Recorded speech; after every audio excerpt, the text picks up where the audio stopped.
Ayan. At ako i-entra sa iyo ang munting mansyon. Mansyon ni Wilhelmina. At ang munting dalagita. Ayan na sis. Ang munting banaw na namin. Ayan yung bahay. Ganda ng tingnan pag sa malayo. Kasi syempre buo na yung bubong. May pa siya cover na. Yung alulod na lang ang kulang dahil sa kuryente nabaliw pati yung ano namin text screw ay kulang. Ayan at buo na siya. So maganda na siyang tingnan. Di tulad nung nakaraan na kapikas pa lang. Kalahati pa lang yan. Charang! Ah, di ba? Kalaking bahay ba naman kasi neto?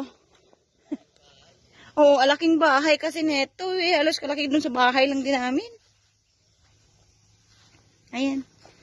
Pagkatapos nito, ititirahan muna namin para may may tao.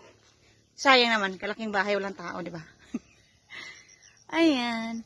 I'm so excited na matapos din siya kasi ang sarap dito mag-arrange ng mga halaman, magtanim-tanim ng mga gulay.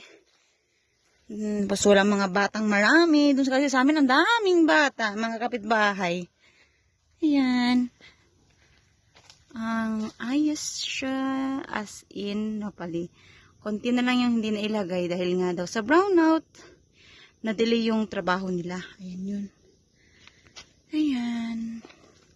Ang update ngayon. So, positive siya. Kasi nga po natapos nila yung bubong. Mabait si Uncle Foreman.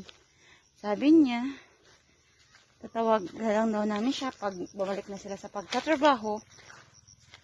Tapos, kasi kailangan pa namin kausapin yung about sa kuryente. Oo. Kasi mahirap na kasi. Ayan. Ayan. Kita siya dito. Ayan. Okay. Diba? Laking bahay. Hihi, yung una, kubo lang.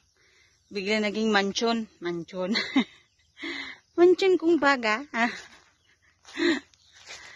Yan. Yan yung update for today's video.